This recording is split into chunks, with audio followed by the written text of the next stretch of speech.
What does it mean to be free? Is freedom a matter of doing what happens to suit you, going where you like, thinking what you will? This you do anyhow. Merely to have independence does that mean freedom? Many people in the world are independent, but very few are free. Freedom implies great intelligence, does it not? To be free is to be intelligent, but intelligence doesn't come into being by just wishing to be free. It comes into being only when you begin to understand your whole environment, the social, religious, parental, and traditional influences that are continuously closing on you. But to understand the various influences, the influence of your parents, of your government, of society, of the culture to which you belong, of your beliefs, your gods and superstitions, of the traditions to which you conform unthinkingly, to understand all these and become free from them requires deep insight. But you generally give in to them because inwardly you're frightened. You're afraid of not having a good position in life. You're afraid of what your priest will say. You're afraid of not following the tradition, of not doing the right thing. But freedom is really a state of mind in which there is no fear or compulsion, no urge to be secure.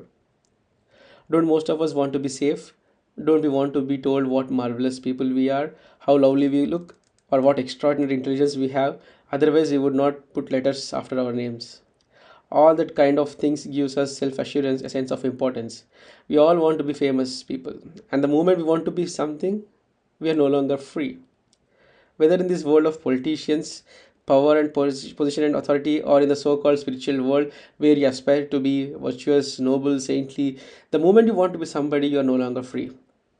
But the man or woman who sees the absurdity of all these things and whose heart is therefore innocent and therefore not moved by the desire to be somebody, such a person is free. If you understand this simplicity of it, you will also see its extraordinary beauty and depth. After all, examinations are for that purpose, to give you a position, to make you somebody. Titles, position, and knowledge encourage you to be something. Have you not noticed that your parents and teachers tell you that you must amount to something in life? That you must be successful like your uncle or grandfather? Or you try to imitate the example of some hero, to be like the masters, the saints. So you're never free. Whether you follow the example of a master, a saint, a teacher, a relative, or stick to a particular tradition, it all implies a demand on your part to be something. And it is only when you really understand this fact that there is freedom. The function of education, then, is to help you from childhood not to imitate anybody, but to be yourself all the time. And this is the most difficult thing to do. Whether you are ugly or beautiful, whether you are envious or jealous, always to be what you are. But understand it. To be yourself is very difficult because you think what you are is ignoble.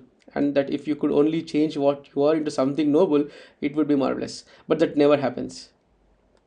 Whereas if you look at what you actually are, understand it, then in that very understanding there is transformation. So freedom lies not in trying to become something different, nor in doing whatever you happen to feel like doing, nor in following the authority of tradition, of your parents, of your guru, but in understanding what you are from moment to moment. You see, we are not educated for this. Your education encourages you to become something or the other, but that is not the understanding of yourself. Yourself is a very self complex thing. It is not merely the entity that goes to school, that quarrels, that plays games, that is afraid, but it is also something hidden, not obvious. It is made up not only of all the thoughts that you think, but also of all the things that have been put into your mind by the other people, by books, by the newspapers, by your leaders. And it is possible to understand all that only when you don't want to be somebody, when you don't imitate, when you don't follow. Which means, really, when you are in revolt against the whole tradition of trying to become something, that is the only true revolution, leading to extraordinary freedom. To cultivate this freedom is the real function of education. Your parents, your teachers, and your desires, what you want to be identified with something or other in order to be happy, secure. But to be intelligent, must you not break through all the influences that enslave and crush you?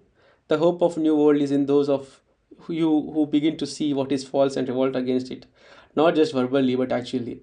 And that is why you should seek the right kind of education. For it is only when you grow in freedom that you can create a new world not based on tradition or shaped according to the idiosyncrasy of some philosopher or idealist. But there can be no freedom as long as you are merely trying to become somebody or imitate a noble example.